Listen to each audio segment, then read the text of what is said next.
hakim-hakim ya vonisnya jangan terlalu ringan lah. Nanti dibilang Prabowo nggak ngerti hukum lagi. Rakyat pun ngerti, rakyat di pinggir jalan ngerti. Ngerampok triliunan, kalau triliunan, ratusan triliun, vonisnya sekian tahun. Jaksa Agung naik bandingnya.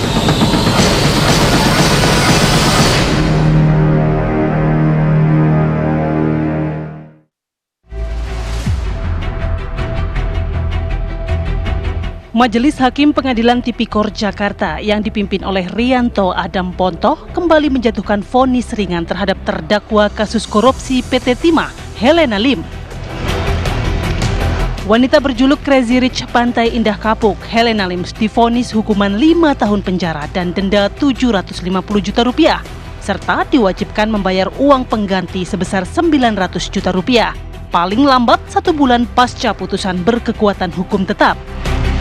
Sebelumnya, Majelis Hakim Pengadilan Tipikor memvonis ringan Harvey Muiz dengan hukuman 6,5 tahun penjara, denda 1 miliar rupiah, dan uang pengganti 210 miliar rupiah.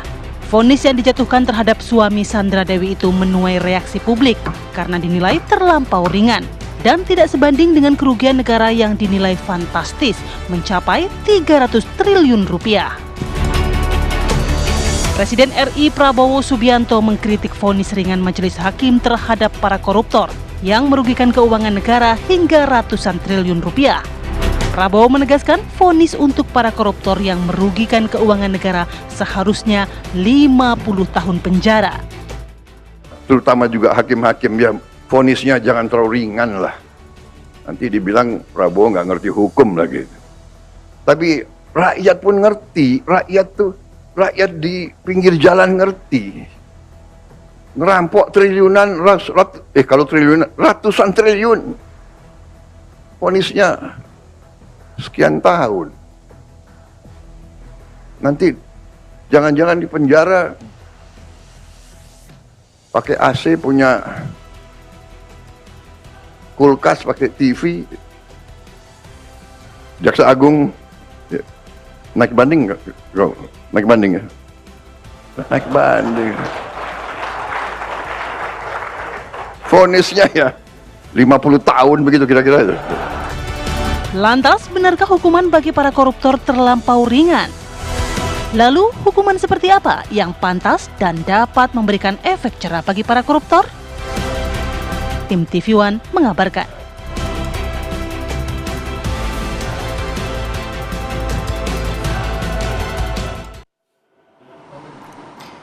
Presiden tampak geram sekali ya. Ini dalam pidatonya merespon vonis ringan dari tersangka kasus Timah Harvey Muiz. Kita akan langsung bahas pemirsa dengan sejumlah narasumber yang sudah hadir bersama saya saat ini. Sudah ada Kang Ujang Komarudin yang merupakan juru bicara Kantor Komunikasi Kepresidenan. Selamat pagi Kang Ujang. Selamat pagi Mbak Sehat Tiara. Ya? Alhamdulillah. Selamat tahun baru. Bang Philip, sama-sama. Di sebelahnya sudah ada Mas Heri Firmansyah, pakar hukum pidana. Mas Heri, selamat tahun baru. Selamat tahun baru, sukses selalu. Jadi nggak liburan nih ya, malam tahun baru di TV One ya? Studio tugas ini kita, ya. tugas. Oke. Kita kemarin dikejutkan gitu ya dengan adanya statement dari Presiden Prabowo Subianto yang menyoroti kasus yang saat ini juga sedang ramai. Nampaknya masyarakat ini juga cukup geram gitu ya melihat vonis ringan dari hakim terhadap tersangka kasus Timah begitu, Kang Ujang. Nah, ini apa yang sebenarnya bisa diserap dari pidato Presiden? Apa yang sebenarnya ingin disampaikan? Fokus dengan kasus Timah itu saja atau sebenarnya ada yang lain yang ingin disentil oleh Presiden ini? Ya, Pak Prabowo selalu menekankan ya bahwa pemerintahannya ingin bersih. Oke. Lalu di saat yang sama ada putusan yang dianggap mencederai, melukai rasa keadilan masyarakat. Ini yang membuat Pak Presiden punya atensi besar terkait dengan vonis 6,5 tahun ya terkait dengan persoalan korupsi Timah. Oleh karena itu kami ya, melihat bahwa yang harus diperhatikan oleh penegak hukum adalah bagaimana membangun konstruksi logika hukum yang berkeadilan gitu ya. Jadi saya pernah punya pengalaman, Mbak Tiara ya, Bang Philip, saya pernah menyaksikan presentasi dari seorang mantan penasihat KPK yang mengatakan bahwa kenapa misalkan di korupsi itu terus tumbuh ya, terus membesar, terus menggurita, gitu, karena tidak ada efek jerah. Nah, mengilustrasikan, mencontohkan ya berdasarkan anatomi korupsi yang ada di Indonesia. Itu kalau korupsi 50 miliar, itu setengahnya 25 miliar itu ya digunakan ya untuk porsi kepentingan penegak hukum. Artinya untuk oknum-oknum gitu loh ya. Itu menjadi persoalan. Nah, vonisnya pun ringan, bisa 2,5 tahun gitu, bahkan potong tahanan bisa jadi 2 tahun. Nah, ketika keluar penjara gitu, itu ada sisa 25 miliar lagi. Nah, ini kan sebenarnya dalam konteks itu ada yang salah dalam penegakan hukum. Oleh karena itu Pak Prabowo dalam pemerintahan selalu meyakinkan kepada publik untuk memastikan pemberantasan korupsi di masa pemerintahan Prabowo Gibran itu berjalan dengan baik. Oleh karena itu ketika ada vonis yang tadi mengusik rasa keadilan publik, rasa keadilan masyarakat, maka Pak Prabowo merespon dengan cepat ya. Bahkan tadi sangat jelas pidatonya 50 tahun gitu. Ini kan bahwa memastikan Pak Presiden ingin penegakan hukum di masa pemerintahan beliau berjalan dengan baik gitu, bahwa semuanya kerjasama. Jadi tidak bisa hanya eksekutif, legislatif, yudikatif juga harus seiring sejalan dengan keinginan Pak Presiden untuk membersihkan Indonesia dari korupsi. Apakah statement dari Prabowo juga termasuk menyentil jaksa dan juga hakim agar lebih berani ketika memberikan vonis pada para koruptor? Ya, sejatinya semua komponen penegak hukum ya harus bahu-membahu membantu Pak Presiden menegakkan hukum di Indonesia. Penyakit kita ini kan salah satunya korupsi. Nah, korupsi ini dampaknya besar. Dampaknya kepada kemiskinan, kepada kebodohan, kepada jalan yang rusak, pendidikan, misalkan infrastruktur pendidikan yang rusak juga. Oleh karena itu ini yang menjadi fokus Pak Presiden, bagaimana memastikan dari penegakan hukum itu selaras sejalan dengan visi besar beliau dalam konteks pemberantasan korupsi. Oleh karena itu jaksa, ya, kepolisian, KPK katakanlah termasuk hakim ya harus memenuhi rasa keadilan dengan memonis ya berdasarkan dengan tadi hukum yang berlaku. Artinya keadilan itu menjadi penting dalam pemberantasan korupsi ke depan.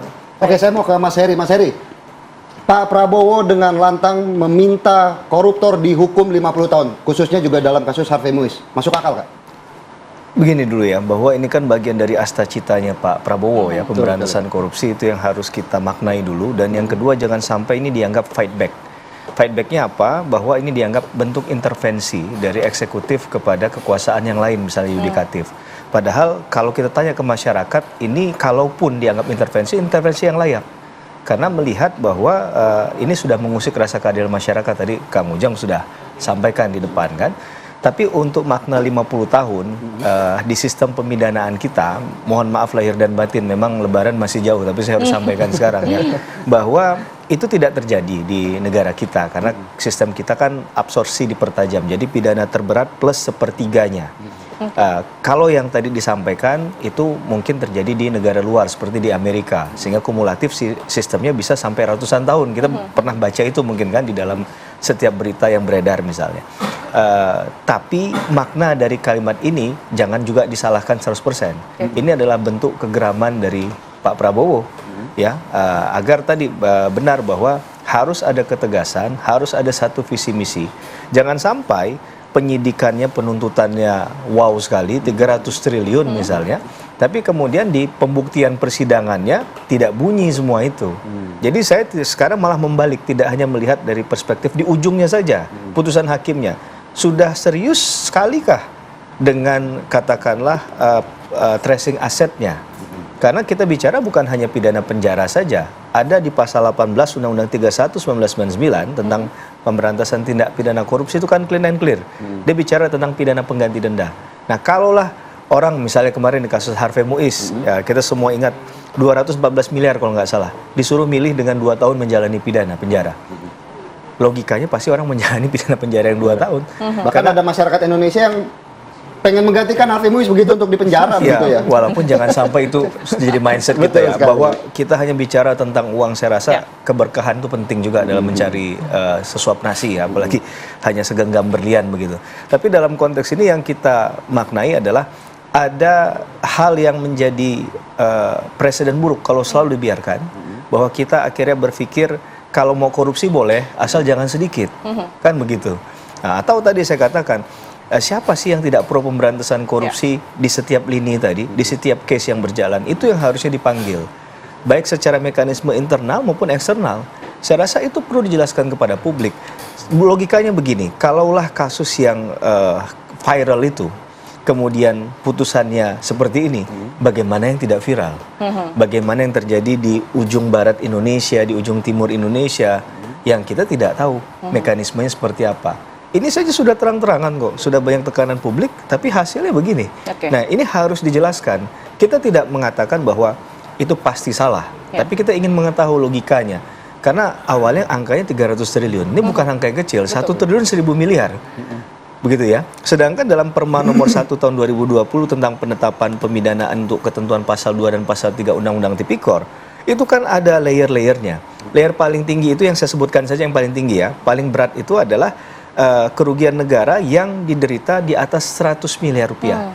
Harvey Muiz kemarin berapa? 300 triliun. 300 triliun. Kalaulah kita nggak usah bicara 300 T-nya deh, yang clear disampaikan di dalam putusan deh, 200-an miliar. Itu kan tetap above di 100 miliar. Berapa masa hukumannya paling berat? Kalau yang 100 Harvey Muiz itu kan kemarin hanya 6,5 betul. tahun. Memang di situ nggak dikatakan pemidanannya berapa tahunnya. Tapi logikanya kalau dia paling berat, dari rentang misalnya ada putusan pasal 2, pasal 3, katakanlah minimal 4 tahun, maksimal 20 tahun, 6,5 tahun itu di posisi yang mana secara interval.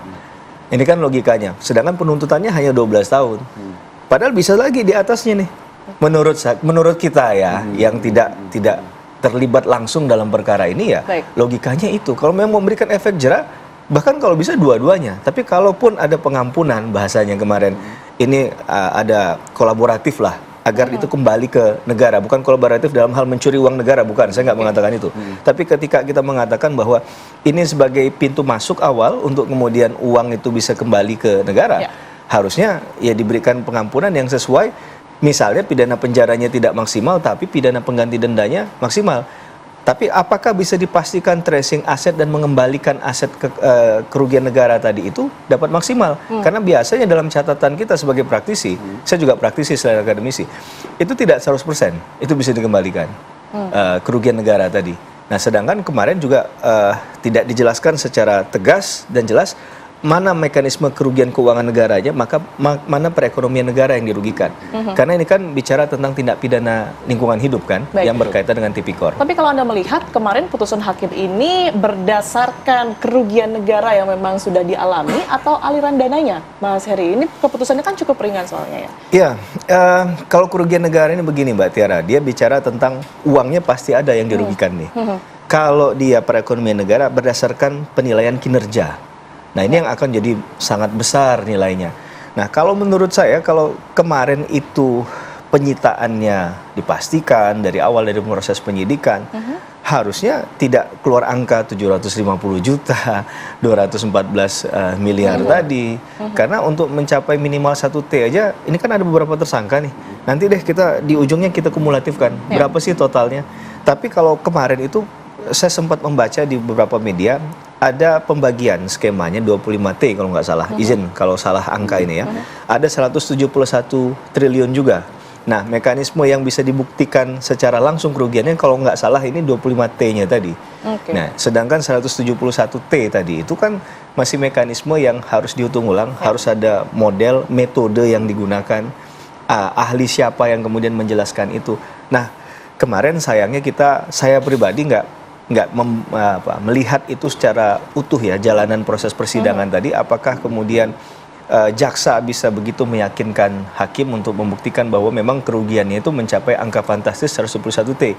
Karena kalau kita bicara kerugian perekonomian negara kan termasuk penilaiannya bagaimana mengembalikan katakanlah kerusakan dari lingkungan hidup yang sudah dilakukan pasca proses dilakukannya pertambangan tadi.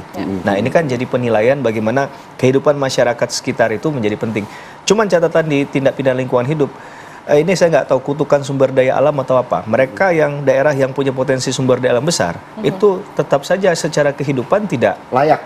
Tidak layak, betul. Karena itu sudah terjadi di beberapa wilayah. Namun kalau tadi saya juga mengutip bagaimana penjelasan dari Mas Heri bahwa penarikan aset koruptor hingga kini masih minim dilakukan. Sesaat lagi saya akan tanya ke Kang Ujang, tetap di Apa Kabar Indonesia Pagi.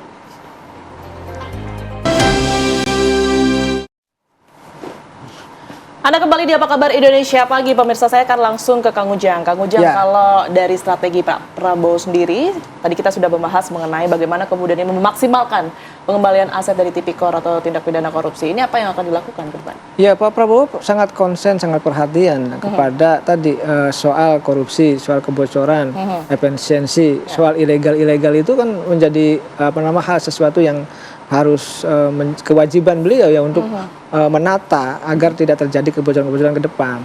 Nah, Pak Prabowo dalam pidatonya mengatakan bahwa banyak manipulasi kan, yang harus juga harus dituntaskan. Oleh karena itu kami percaya ya dari unsur pemerintah apa yang disampaikan oleh Pak Prabowo di depan publik itu akan direalisasikan step by step, tahap demi tahap. Butuh waktu. Pak Presiden selalu mengatakan beri waktu kami kan, ya 6 bulan lah agar memang nanti terukur gitu, terukur apa yang sudah dilakukan. Pak Prabowo sudah bekerja 2 bulan lebih ya, 2 bulan lebih, dan itu sudah banyak yang dilakukan gitu. Oleh karena itu dalam melihat fenomena ini, masyarakat ya harus melihat bahwa yang disampaikan oleh Pak Prabowo adalah bentuk keseriusan komitmen. Tadi strateginya adalah menyelesaikan persoalan-persoalan yang ilegal itu. Ini yang penyakit kita bersama. Korupsi itu adalah ya kejahatan harus dibasmi. Lalu juga ada judi online yang harus dibasmi juga. Ada narkoba, ada trafficking. Ya ini yang menjadi perhatian-perhatian Pak Prabowo untuk menyelesaikan menata bangsa ke depan. Gitu. Kami percaya gitu. Kalau ini dilakukan, publik juga akan mendukung. Oleh karena itu ya mohon doa restu dari seluruh rakyat Indonesia untuk memastikan proses perjalanan bangsa ini on the track gitu. Yang dulu mohon maaf banyak yang gelap-gelapan main gitu ya, korupsi, KKN dan sebagainya. Ya hari ini akan oleh Pak Prabowo diingatkan, bukan hanya diingatkan, bahkan akan ditindak. Kami punya strategi ke depan untuk memastikan koruptor itu akan gentar, akan berpikir ulang. Tetapi memang butuh kerjasama dari semua komponen bangsa, termasuk dari legislatif dan yudikatif gitu. Jangan sampai gini, ketika kami dari pemerintah, dari Pak Presiden punya instruksi kepada semua jajarannya gitu, tetapi komponen yang lain atau kamar yang lain yudikatifnya nggak mau, ini kan menjadi persoalan. Oleh karena itu penegakan hukum Pak Prabowo harus sejalan seiring dengan semua gitu ya, penegak hukum yang lain, termasuk dari kalangan pengadilan. Dan kami optimis kok 2025 ini titik tonggak dasar Pak Prabowo akan memberantas korupsi ya, termasuk yang ilegal tadi. Kita akan lihat bahwa ini menjadi sejarah bagi pemerintah untuk memastikan tadi sesuatu yang ilegal itu, sesuatu yang korup itu ya akan dibasmi pada pemerintahan Pak Prabowo Gibran begitu. Baik, kalau kita ke Mas Heri sekarang, kalau kita melihat bagaimana kan tadi Pak Prabowo juga sudah menanyakan kepada jaksa bahwa mereka diwajibkan untuk banding. Sementara itu kalau terkait permintaan dari hukuman, apakah banding itu akan hukumannya naik jauh menjadi 20 tahun atau seperti apa, Mas Heri? Karena tuntutannya pun sebelumnya 12 tahun 12 tahun begitu. Mas Heri, Ya, yang pasti dalam rentang tadi kan jaksa masih punya hak untuk mengajukan hukum banding tadi, pasal 67 KUHP itu menyatakan itu. Nah, apakah terkait dengan putusan bisa lebih berat? Harusnya terbuka kemungkinan, karena ya sekali lagi dalam konteks ini kan bicara tentang kejahatan korupsi ya, bahwa kejahatan korupsi itu harus dianggap sebagai musuh bersama. Nah, bagaimana kemudian nanti hakim menilai itu, apakah kemudian dari sisi banding juga akan ditambah amunisi, katakanlah pertimbangan-pertimbangan hukum dari jaksa untuk bisa menyampaikan dan meyakinkan hakim, karena seni membuktikan itu kan meyakinkan keyakinan seseorang. Nah, bicara keyakinan harus bicara fakta juga. Nah, mudah-mudahan di tingkat banding nanti akan lebih lengkap lagi, akan lebih komprehensif lagi dalam hal jaksa menyampaikan apa yang mereka yakini sebagai bentuk kesalahan dari yang sudah dilakukan oleh si pelaku tadi, termasuk sekali lagi masalah aset. Nah, terkait dengan Pak Prabowo juga, ini saya sedikit menyinggung ya, kalau seandainya ini tidak kemudian direalisasikan, khawatir nanti jadi bahasanya omon-omon aja kan, gitu kan. Sehingga saya yakin dan percaya Pak Prabowo pun tahu bahwa terhadap perspektif kejahatan korupsi, publik itu akan menilai dua terhadap Pak Prabowo. Satu, positioning beliau di mana terhadap kerja pemberantasan korupsi. Yang kedua, berujung pada trust issue-nya nanti. Apakah kemudian kalau ternyata tidak didorong juga dari pemerintah untuk direalisasikannya sesegera mungkin undang-undang perampasan aset, maka ini dianggap ya narasi dan juga antara implementasi bisa kontraproduktif nih. Ya. Jadi mungkin kita titip ke Kang Ujang, makin berat beliau ini. Oke, Mas Heri tadi kalau tadi sempat di segmen sebelumnya menyinggung ya bahwa kalau 50 tahun agak susah gitu ya Ya. ke arah sana. Apa upaya yang paling tidak bisa memaksimalkan harapan keadilan masyarakat dan juga Presiden Prabowo Subianto begitu? Ya minimal kita dalam tanda petik memaksa ya jaksa untuk bisa membuktikan tadi ya dalam rentang waktu yang sesuai minimal tuntutannya. Karena Dalam mengapa? artian ini jaksa memang lemah ya pembuktiannya kalau menurut Iya. Anda? Kalau Iya. melihat Mas Heri melihatnya dalam sidang kemarin apa yang kurang begitu? Sebelumnya begini, bahwa tuntutannya kan 12 tahun, kemudian hanya diputus 6,5 tahun. Mengapa dibanding? Karena kurang dari 2/3. Kan begitu, itu pasti jaksa pada praktiknya akan banding. Yang kedua tadi pertanyaan poinnya apakah kemudian yang kurang di sana? Ya kemungkinan besar adalah masalah hitung-hitungan nilai kerugian tadi. Nah, kemudian kalau kita bicara dalam konteks pidana, hin straf zonder schuld, ada tiada pidana tanpa kesalahan. Maka yang akan dilihat adalah kesalahan dari masing-masing terdakwa tadi. Saya nggak tahu apakah konteksnya tadi terlalu lemah dalam hal memberikan keyakinan masalah pembuktian dari keterangan saksi ataupun ahli. Karena misalnya kita contohkan di kasus Harvey Muiz. Ketika ada istrinya dihadirkan ke dalam ruang persidangan dan mengatakan bahwa itu semua uang saya selama, kalau nggak salah begitu ya, izin dikoreksi kalau saya salah, saya tidak pernah menerima uang sepeser pun misalnya dari suami saya. Apakah itu kemudian tidak ditelusuri lagi? Apakah kemudian tidak ditanyakan dalam ruang persidangan kalau dia mengatakan dia dapat uang dari brand apa, coba dinominalkan, ya kan? Kemudian dipanggil yang konon katanya adalah orang yang katanya memberikan uang sebagai profesional pekerjaan tadi, untuk didengarkan keterangannya. Jangan sampai ini keterangan sepihak yang hanya mendalilkan bahwa ini memang bukan hasil dari kejahatan korupsi. Padahal kejahatan korupsi kasusnya ini kan dikaitkan juga dengan TPPU. TPPU itu sangat mungkin bukan si A lagi sebagai pelaku yang menikmati, tapi ada layer-layer lain yang menikmati, termasuk mungkin saja dalam beberapa kejahatan TPPU pihak keluarga yang paling dekat atau dia menggunakan orang lain yang mereka sudah trust tadi kan. Ini yang saya rasa perlu digali lebih dalam ya. Mudah-mudahan bisa ketemu. Jangan sampai narasi-narasi semacam itu kemudian merusak keyakinan kita terhadap kerja-kerja pemberantasan korupsi yang sudah dibangun lama. Saya rasa itu ya. Baik, terima kasih Mas Heri Firmansyah selaku pakar hukum pidana dan juga Kang Ujang Komarudin atas waktunya dan juga tentunya pembahasan menarik ya. Tiara, bagaimana kita harapkan harapan keadilan Indonesia bisa ditegakkan begitu ya, Betul sejalan dengan sekali. apa arahan dari Presiden Prabowo Subianto.